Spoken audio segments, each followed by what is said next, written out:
I just got back from Scream 7. This is gonna be spoiler free.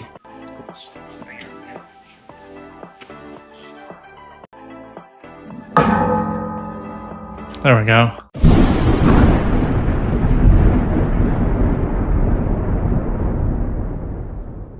Where did I land on this movie? Initial thoughts?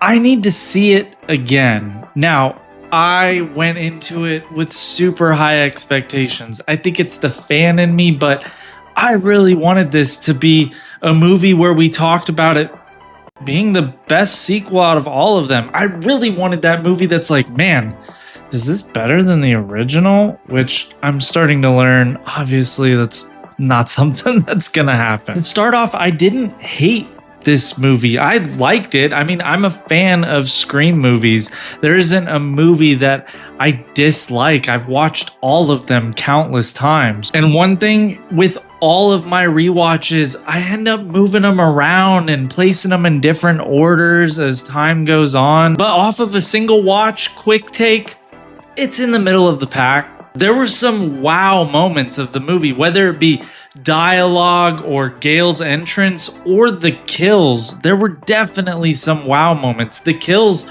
are some of the more brutal kills I've ever seen in a Scream movie. They stepped it up a notch when it comes to the gore and just the horrificness with stab kills. I do feel like this movie is gonna split the fans up, and I don't know if it'll gain fans or lose fans because of it, but before the movie came out, people were just kind of split into these different camps. We knew that Matthew Lillard was coming back, but we just didn't know how. And you had some people speculating this and some people speculating that, and some people saying if they went this way, they wouldn't like it, and if they went this way, they just wouldn't like it. So I feel like there are people out there that are gonna be disappointed. And I don't know yet if I'm one of those people. The movie's always been known for its meta universe vibe while also being somewhat campy, but trying to keep it also serious and scary. And I think that's why we all love it so much. This movie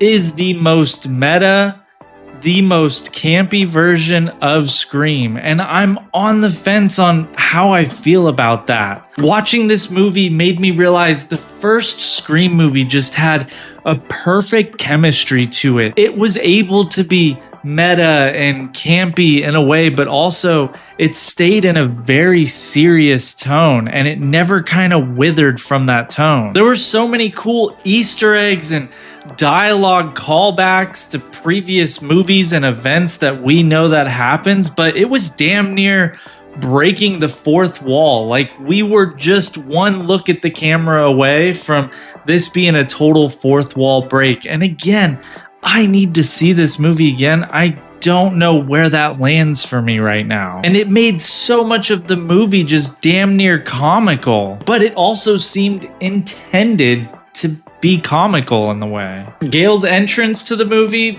the best Gale entrance of any movie, hands down. One of my negatives about this movie is, can we just let people die? Like, I definitely understand throughout Scream, there's always been red herring kills where you think they're dead and they're actually not dead, and that's fine.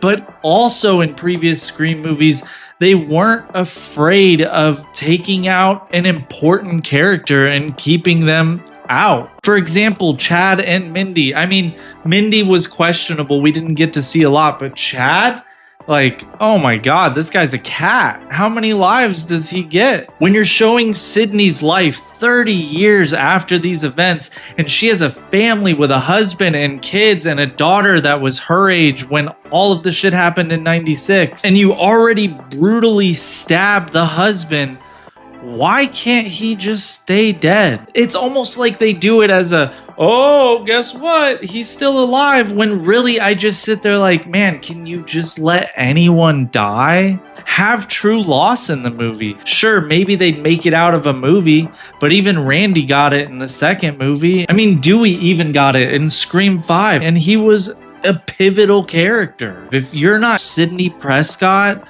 you are disposable, I feel like, in this story, but so many characters are making it through the movies now. It's just, I don't know. I feel crazy. Maybe I'm a crazy person. I'm just like, I want them to die. Like, that's not me. I want more direct loss. And I don't know. I have more to say. I'll say it on another video. On the Media Poop Shoot rating scale, I give this one a 3 out of 5 right now. It's a standard business poop. I was probably a little overly hyped, but I'm gonna go see it again. So scores are subject to change. I haven't even talked about the killer reveals and Stu. This is definitely gonna be a second part video. Let me know your thoughts in the comment section. Are you a fan of Scream? Where did you land with this movie? Don't forget to follow Media Poop Shoot for more of that movie and TV show content. I'll be dropping loads of that shit. Have a great night.